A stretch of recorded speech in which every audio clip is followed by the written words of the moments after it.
¿Alguna vez han sentido que están en un lugar al que no pertenecen? ¿O que en su cerebro existen recuerdos que tal vez ustedes nunca vivieron? De ser así, les recomiendo que escuchen toda la historia de hoy. Bienvenidos a un episodio más de Radio Macabra, su programa favorito de la noche.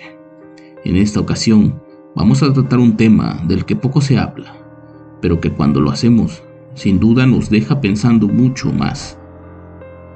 La historia de hoy tiene que ver principalmente con la reencarnación, y les prometo que no tiene desperdicio alguno, pues justamente eso es de lo que vamos a tratar. No los quiero interrumpir más. Espero que se encuentren bien esta noche y que se pongan los audífonos, porque estamos a punto de comenzar. La historia que les quiero compartir es difícil de procesar. Tienes que ser un creyente en la reencarnación, ya que de otra manera no tiene nada de sentido. Yo nunca pensé en la reencarnación como un hecho real, pero cuando conocí a Esdras, mi percepción de las cosas tuvo un cambio radical. Esdras y yo nos conocimos en la preparatoria. Ambos compartíamos muchas cosas en común. Veníamos de familias muy pobres y estábamos acostumbrados a trabajar para contribuir en casa. Esdras siempre fue un joven más razonable y maduro que el resto de nosotros. Creo que eso era parte del por qué me gustaba pasar tiempo con él. Siempre tenía un consejo de vida y las palabras adecuadas para hacerme ver las cosas de manera diferente, incluso en mis momentos más oscuros. Yo crecí sin un padre a mi alrededor, así que tener a alguien como Esdras a mi lado me daba la sensación de que podía tener a alguien a quien admirar, y por supuesto también alguien a quien seguir y escuchar. Aquello tenía una razón. Esdras en algunas ocasiones me llegó a decir que en realidad él tenía 31 años y que había muerto exactamente hace 38 años. Esto pudiera parecer increíble o sacado de alguna especie de serie de televisión, pero conforme fueron sucediendo las cosas, poco a poco me convencí de que tal vez todo lo que en un inicio me parecían simples cuentos pudo haber sido real. Desde la escuela ya se notaba que él era diferente a nosotros, y no solo por su personalidad madura. Era un joven muy culto e inteligente, y a pesar de no tener los medios para acceder a muchas cosas, conocía más de la vida que muchos de nuestros maestros. Un día en clase de literatura, la maestra nos encargó conseguir un libro llamado Demian, del escritor Hermann Hesse.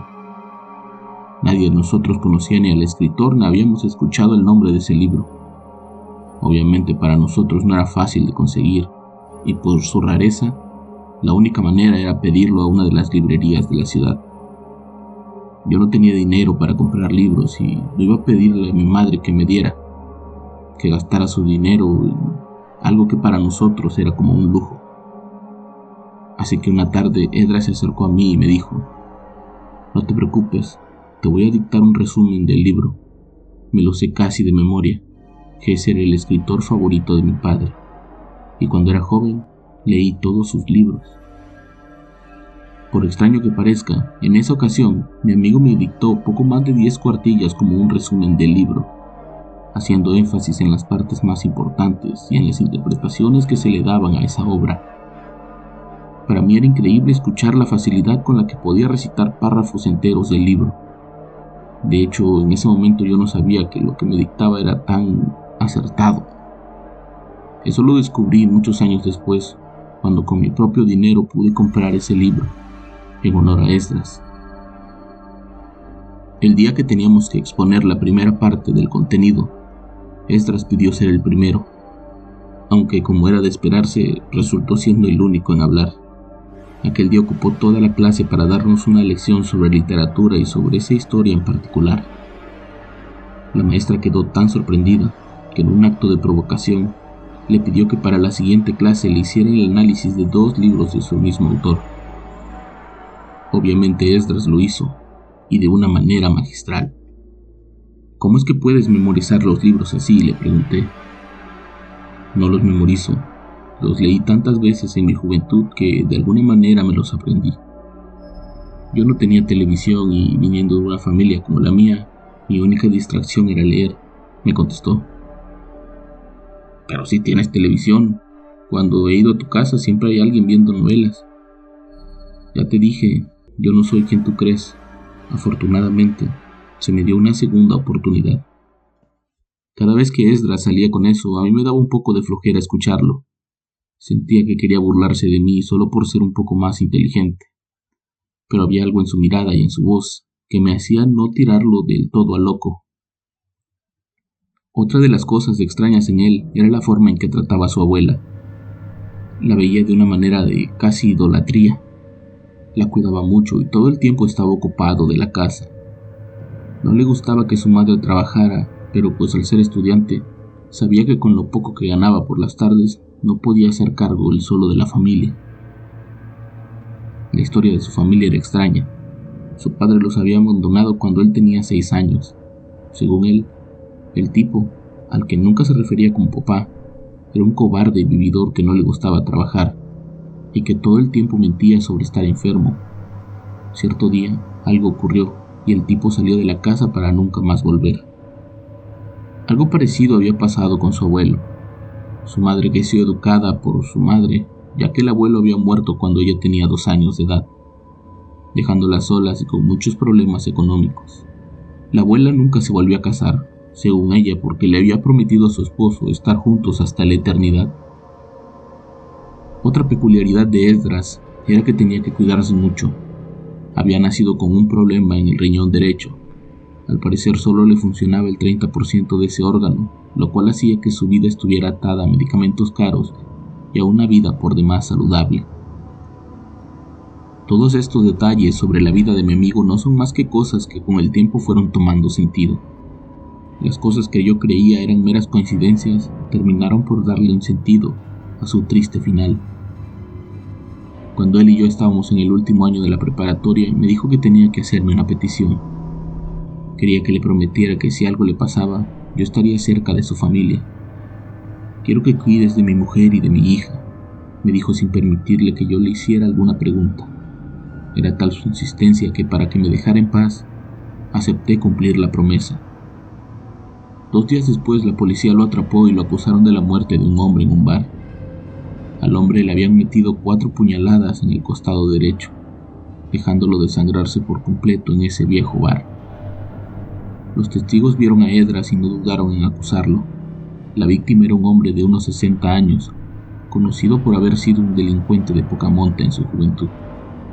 Por no ser un familiar directo, no me permitían visitarlo en la cárcel. Únicamente su madre y su abuela lo veían. Yo iba casi todas las tardes a casa de su mamá para saber noticias de él, pero ella casi no quería hablar conmigo. Casi siempre me respondía lo mismo.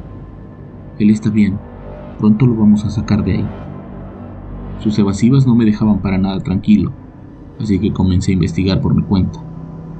Fue así como me enteré que él mismo se había declarado culpable del asesinato, argumentando que era una venganza por una muerte ocurrida 38 años atrás.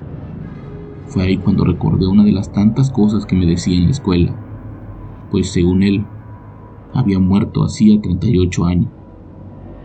Esa tarde visité a su familia con la intención de contarle las cosas que Esdras me decía y que yo tomaba como meros cuentos. Cuando comencé, la primera en reaccionar fue la abuela, quien de inmediato se levantó de la silla y le dijo a su hijo: «Te dije que no estaba loca. Yo sabía que era él. Algo en mi interior me lo decía». Las mujeres me contaron la historia de cómo había muerto el abuelo de Esdras. Una tarde, él regresaba de trabajar y venía acompañado de un amigo suyo, quien le dijo que tenía que pasar a cobrar un dinero al dueño del bar. En el lugar los hombres se hicieron de palabras, lo cual derivó en una pelea. El abuelo de Esdras, en su afán de defender a su amigo, se involucró en la pelea y un joven le enterró un cuchillo de carnicero en un costado, provocándole inevitablemente la muerte. Cuando él murió yo tenía solo 2 años, me dijo la madre de Esdras, y a partir de ahí mi madre se hizo cargo de mí. Me embaracé de él a los 21 y a los 22 lo tuve. Desde su niñez comenzó a decir incoherencias. De repente, cuando me veía llorar por las peleas que tenía con su padre, se acercaba y me decía: «No te preocupes, hija, muy pronto ese infeliz se va a ir de nuestras vidas», mientras me acariciaba la cabeza justo como decía mi madre que lo hacía cuando yo era una bebé. A pesar de su corta edad, me trataba como si fuera su hija, y a mi madre con el mayor respeto y cariño que un nieto le pueda dar a alguien. Una noche, cuando cumplió los 17 años de edad, nos dijo que pronto nos íbamos a separar, pues él había regresado únicamente para vengarse del hombre que cobardemente le había quitado la vida y que era el culpable de que nosotras tuviéramos esta vida que tenemos ahora. Yo siempre pensé que algo estaba mal con mi hijo, pues ni mi madre ni yo jamás le contamos la historia de su abuelo. Él no tenía razones para saber lo que sabía. Al escuchar las palabras de la señora, no tuve más remedio que contarles lo demás. Lo que me había contado sobre los libros que leía cuando era joven, los recuerdos que tenía de sus padres y de cómo había conocido a su esposa en la otra vida. En ese momento la abuela comenzó a llorar. Todo lo que yo contaba le parecía real. Todo había sucedido tal y como Esdras me lo había contado a mí. Ese día los tres llegamos a la conclusión de que su historia sobre la reencarnación era real. Esdras murió en la cárcel poco tiempo después a causa de la falla en su riñón. Afortunadamente pude verlo antes de que eso sucediera y le dije que le creía, que ahora estaba seguro de que lo que me había contado era real y que le prometía cumplir mi palabra al pie de la letra. Esdras había sido como una figura paterna para mí durante la escuela, a pesar de que estaba dentro del cuerpo de un joven de mi edad. La que nunca pudo procesar del todo aquello fue su madre, quien no concebía la idea de haber dado luz a la reencarnación de su propio padre, pero al menos la reconfortaba el hecho de saber que pudo pasar tiempo con alguien que la amaba mucho, ya fuera como hijo o como algo más. Hoy en día llegué a la conclusión de que la reencarnación es real, y que el hecho de que Esdras hubiera nacido con un problema en el mismo riñón que le habían apuñalado a su abuelo 38 años atrás, me lo confirmaba. Eso sin tener en cuenta que todo lo que me dijo terminó siendo verdad. Aún mantengo mi palabra intacta, a pesar de que la abuela ya falleció y que su madre se volvió a casar, esta vez con un hombre que parece que la ama y la trata bien. Yo sigo estando cerca de ellas, visitándolas lo más frecuente que puedo, también para honrar un poco la memoria de mi amigo. Conocer a Esdras pudo ser tal vez la señal que necesitaba para darme cuenta de que hay muchas cosas en este mundo para lo que no estamos preparados aún.